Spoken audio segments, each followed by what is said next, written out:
நேற்று இல்லை இன்று இல்லை என்றுமே சின்ன பட்ஜெட் படங்களுக்கும் அதன் தயாரிப்பாளர்களுக்கும் அரணாய் விளங்கும் தயாரிப்பாளரும் விநியோகஸ்தர் சங்க தலைவருமான கே ராஜன் அவர்களை பேச அழைக்கிறேன்.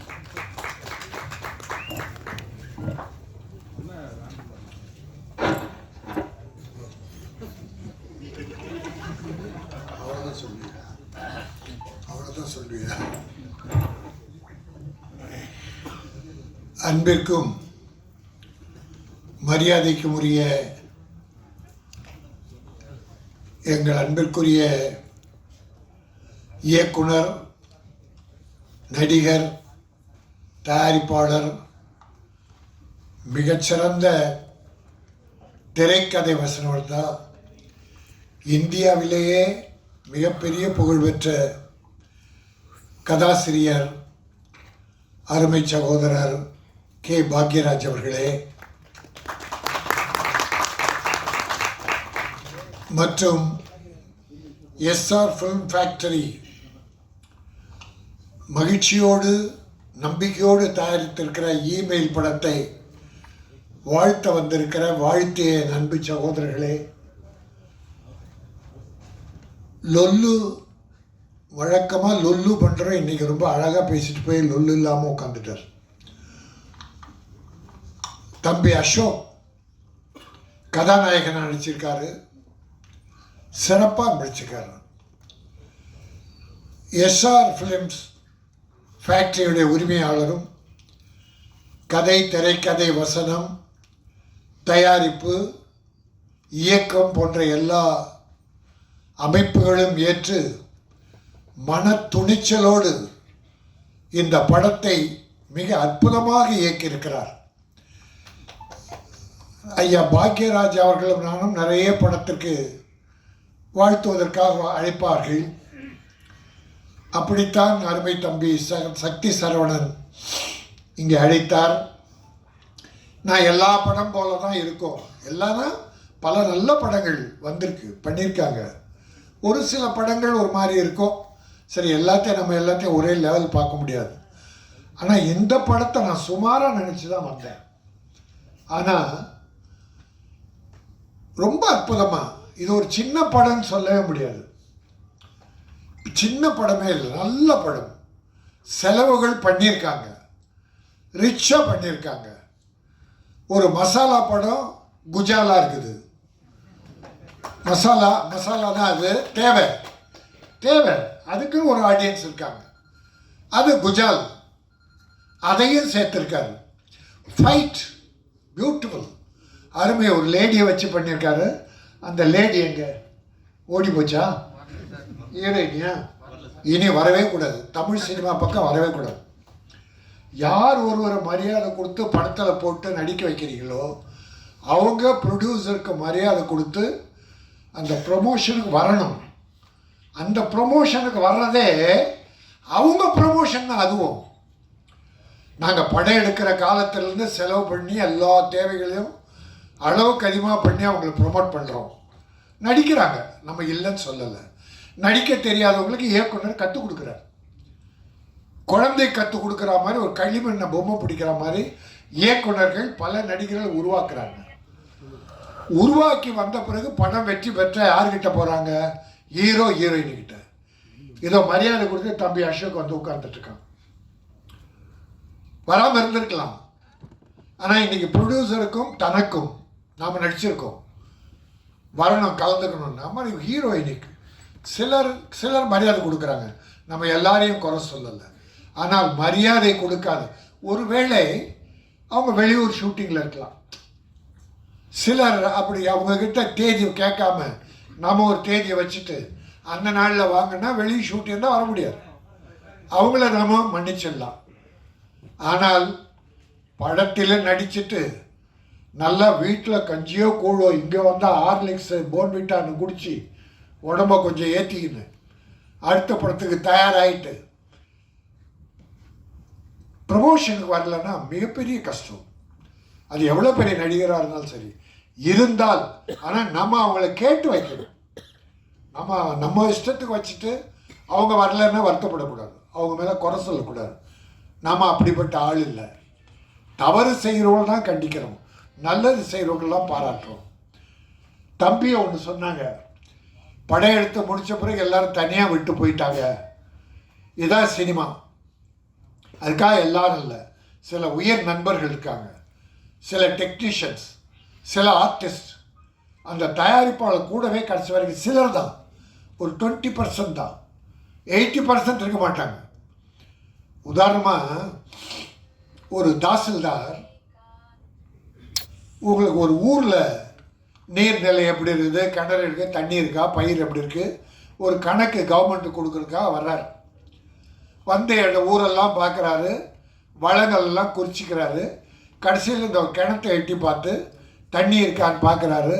டப்புன்னு சரிக்கு விழுந்துடுறாரு உள்ள தாசில்தார். உள்ளே விழுந்த உடனே இருந்தாங்க 5-6 பேர் ஓடி வந்து ஒரு கயிறை தூக்கிட்டு வந்து அதில் போட்டு அவரை கயிறை பிடிச்சி அப்படியே தூக்கிட்டே இருக்காங்க. பாதி வந்துட்டார் தாசில்தார். பாதி வந்த உடனே அந்த கலெக்டர் ஆஃபீஸ் பியூன் ஓடி வர்றான். சார் சார் சார், புது தாசில்தார் வந்துட்டார் சாருன்றான். ஆஃபீஸுக்கு புது தாசில்தார் வந்துட்டாருன்னா, இந்த தூக்கி பிடிச்சானுங்க பாரு கயிறை, பாதி வந்துட்டார் பாருங்க பழைய தாசில்தார், டப்புன்னு விட்டுட்டு புது தாசில்தார்கிட்ட ஓட்டாங்க. ஆக பழைய தாசில்தார் க்ளோஸ். அப்படித்தான் நண்பர்கள் பாதியிலே கழுத்திருப்பவர்கள் இருக்கத்தான் செய்கிறார்கள். எல்லோரையும் நம்பாதீர்கள். தன்னம்பிக்கையோடு நம் காலில் நிற்க வேண்டும். கற்க கசடர கற்பவை கற்றவன் நிற்க அதற்கு தக காலே இருக்காது. கா வர கால் பக்கத்தில் கால் இருந்தா கா அந்த காவுக்கு கால் உண்டு. ஆனால் வள்ளுவ பெருந்தகை கற்க கசடர கற்பவை கற்றபின் நிற்க அதற்கு தர ஒரு காலம் இருக்கார். ஏனென்றால் தன் காலில் அவரவர்கள் நிற்க வேண்டும். அதுவும் சினிமாவில் நம்ம காலில் தான் நிற்கணும். உதவி செய்கிற நண்பர்கள் இருக்காங்க, அதுக்காக நம்ம இல்லைன்னு சொல்ல முடியாது. ஆகவே நீ சொன்னதால இதுதான் சினிமா, இதிலிருந்து தப்பிச்சு வந்தவங்க தான் நம்ம பாக்கியராஜ் சாருக்கு எவ்வளோ பேர் கை கொடுத்தாங்கன்னு நினைக்கிறீங்க? கடுமையான உழைப்பு, அவ்வளோ பெரிய அறிவுத்திறனை வைத்துக்கொண்டு அவர் பட்ட பாடு இளமையில் ஏராளம். ஆகவே இந்த படம் என்ன கஷ்டப்பட்டீங்களோ அதெல்லாம் தெரியாது எனக்கு. படம் சூப்பர். படம் ஒரு பானை சோற்றுக்கு ஒரு சோறு பதம்பாங்க. அது 2 பருக்கி எடுத்து நசுக்கி பார்க்குறாங்க. நல்லா வந்திருந்தா பானை வந்துட்டு, நான் நசுக்கி மட்டும் பார்க்கல, அதை வாயில் போட்டு ருசிச்சு பார்த்தேன். நல்லா இருந்தது, சாங் நல்லா இருந்தது, ஃபைட்டு நல்லா இருந்தது, கேமரா நல்லா இருந்தது, எடிட்டிங் நல்லா இருந்தது. நீங்கள் எடுத்த ஒவ்வொரு வீடு இடம்லாம் ரிச்சாக இருந்தது, அழகாக, எந்த குறையுமே இல்லை. அதனால் இது ஒரு வெற்றி படம். சின்ன படங்கள் வெற்றி பெற்றிருக்கான்னா வெற்றி பெற்றிருக்கு. சமீப காலமாக இந்த ஓராண்டு 2 ஆண்டில் சின்ன சின்ன படங்கள்லாம் பெரிய படம் ஆயிடுச்சு. பல பெரிய படங்கள் சின்ன படமாக போயிடுச்சு. 50 கோடி 100 கோடியில் தயாரிச்சுலாம் சின்ன படமாக போயிடுச்சு. 5 கோடி 10 கோடி எல்லாம் பெரிய படம் ஆயிடுச்சு. டாடா, இருகப்பற்று, குட் நைட், இப்படி போர்த்தொழில், இப்படி பல படங்கள் வெற்றி பெற்றிருக்கு. அதனால் இந்த படம் நிச்சயம் வெற்றி பெறும் நம்பி நீங்கள் ஒரு நல்ல இயக்குனராக வருவீங்க.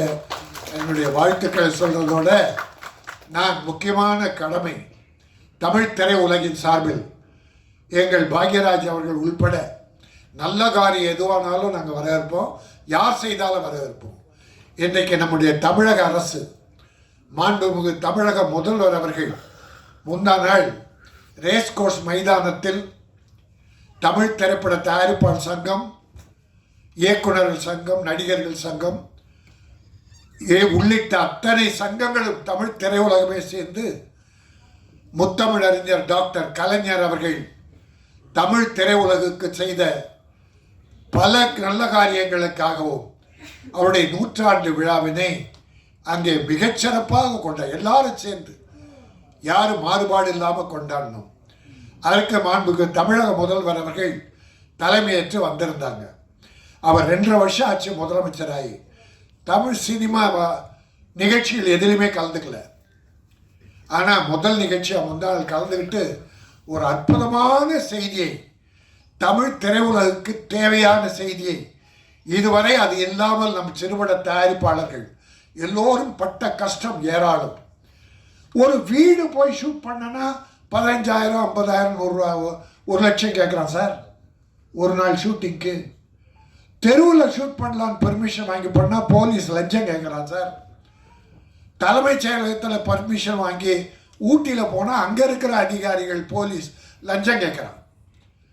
சின்ன படம் எடுக்கவே முடியல. பெரிய படம் தயாரிப்பாளர்கள் கோடி கோடியாக இருக்கு என்னமோ சரி, சின்ன படம் எடுக்கவே முடியல. எடுத்து வந்தாலும் ரிலீஸ் பண்ணுறது கஷ்டம், ஃபைனான்ஸ் கொடுக்கல.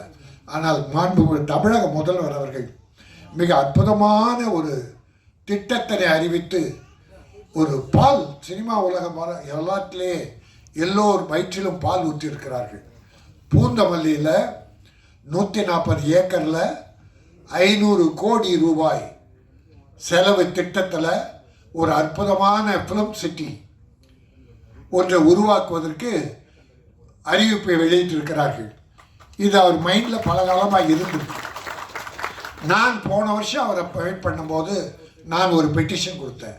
டாக்டர் கலைஞர்கிட்டே நான் ஒரு பெட்டிஷன் கொடுத்தேன். ராமோஜிராவ் ஃபிலிம் சிட்டி மாதிரி தமிழகத்தில் அந்த இதை மூடிட்டாங்க.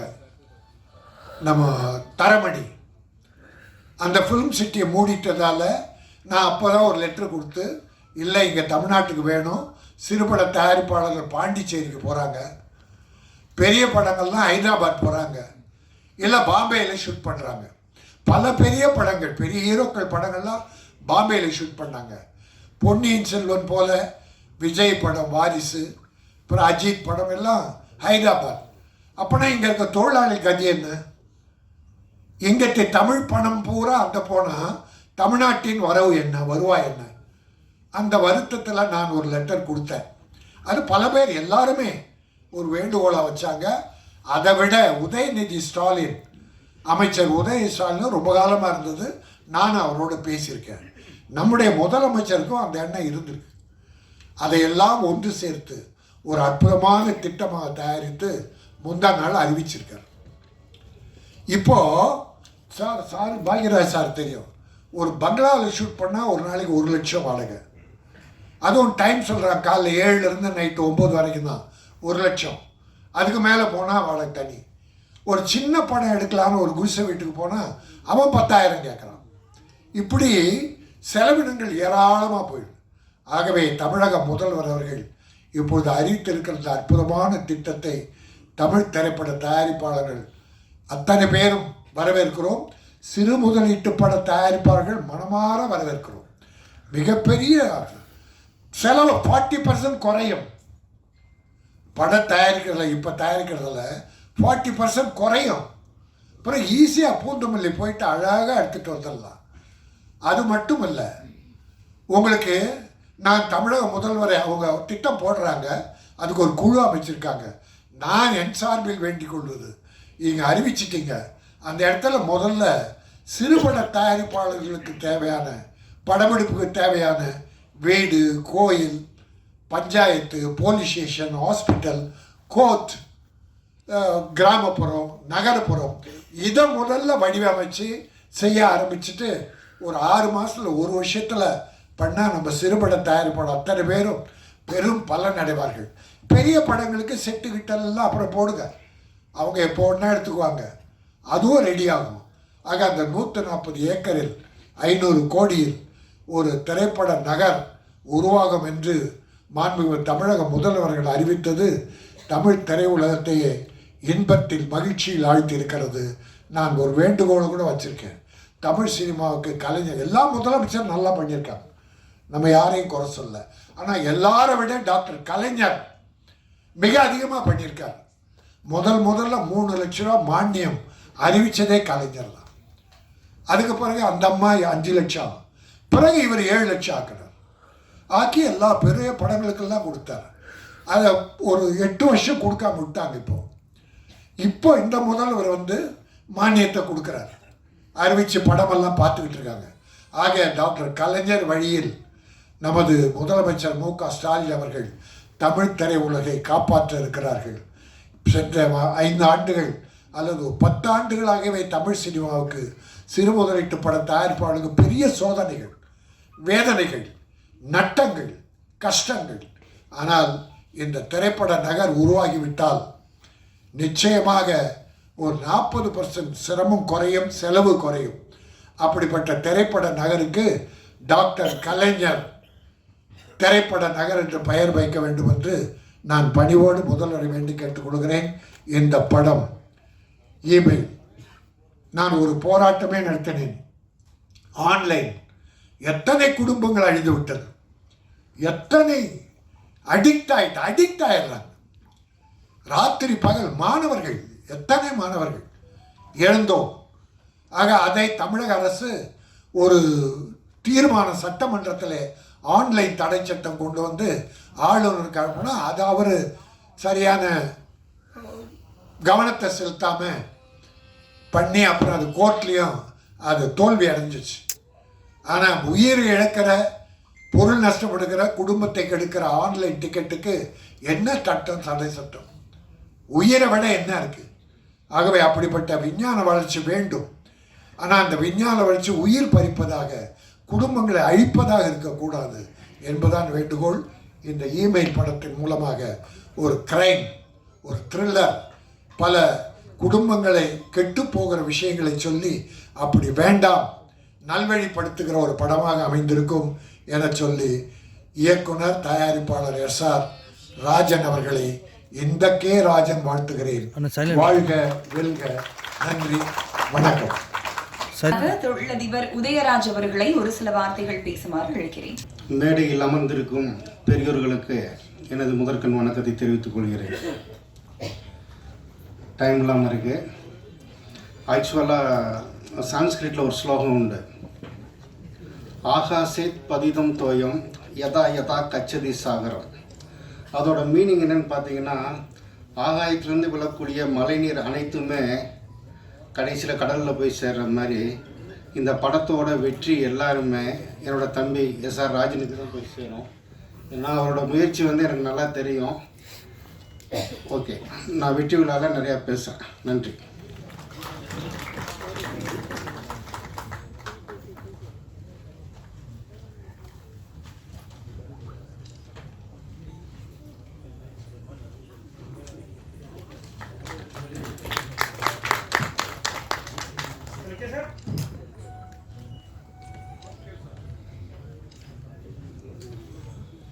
அடுத்தபடியாக தொழிலதிபர் ராஜசேகர் அவர்களை ஒரு சில வார்த்தைகள் பேச அழைக்கிறேன்.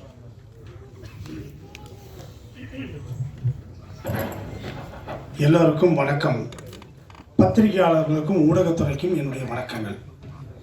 சாதிக்க வேண்டும், சரித்திரம் படைக்க வேண்டும், இந்த சமுதாயத்தில் உயர்ந்து நிற்பவர்களுக்கு முன்னாடி பேச வேண்டும் என்ற ஒரு வாய்ப்பு கிடைச்சு முதல்ல இந்த மேடையில் அமைந்திருக்கும் அனைவருக்கும் என்னுடைய நன்றிகள்.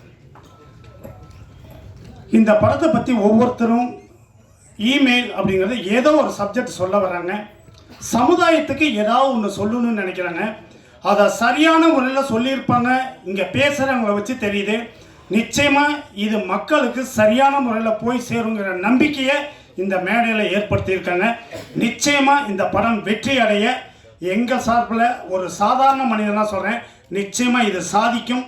இந்த படம் சரித்திரம் படைக்க இந்த SR ராஜா நிச்சயமாக வெற்றி அடைவார். படம் பண்ணுறதுங்கிறது மிகப்பெரிய ஒரு போராட்டமான விஷயம். அந்த படத்தை ப்ரொடியூஸ் பண்ணுறது இல்லாமல் தானே டைரக்ட் பண்ணுறோன்னு சொல்ல அந்த கான்ஃபிடன்ட் இருக்கு, அந்த தனி ஒரு மனிதனுடைய வாழ்க்கையில் அந்த வெறி இருக்கு. அவர் நிச்சயமாக வெற்றி பெற என்னுடைய வாழ்த்துக்கள். பொதுமக்களாகிய நீங்களும் இந்த ஊடகத்துறையும் சரியான முறையில் மக்கள்கிட்ட கொண்டு போய் சேர்த்தீங்கன்னா இந்த படம் நிச்சயமாக வெற்றி அடைய என்னுடைய வாழ்த்துக்கள். நன்றி, வணக்கம். இமெயில் படத்தின் தயாரிப்பாளரும் இயக்குனருமான SR ராஜன் அவர்களை பேச அழைக்கிறேன்.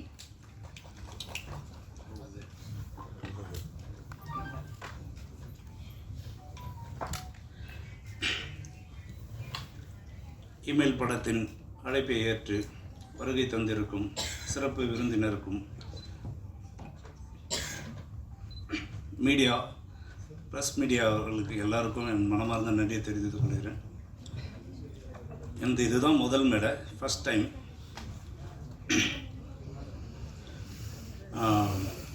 இந்த நேரத்தில் Aamir sir first look release பண்ணார், அவருக்கு ஒரு நன்றியை தெரிவிச்சுக்கிறேன்.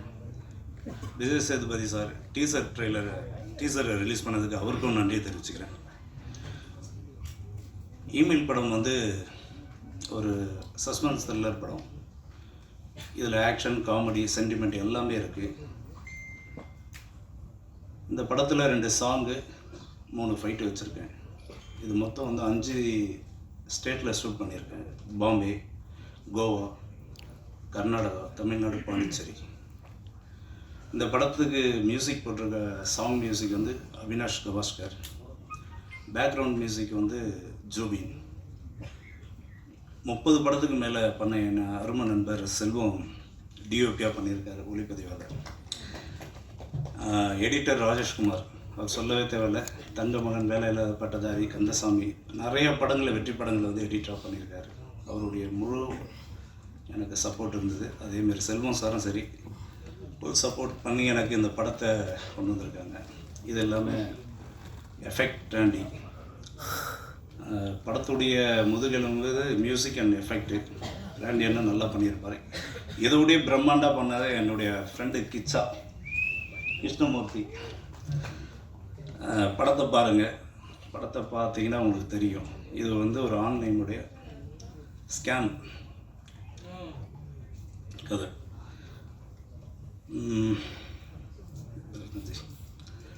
வேறு எனக்கு என்ன பேசுறது தெரியல. இந்த படத்தை நீங்கள் கண்டிப்பாக எடுத்துகிட்டு போய் ஒரு பப்ளிக்கிட்ட சேர்க்க வேண்டியது உங்களுடைய கடமை. நன்றி, வணக்கம்.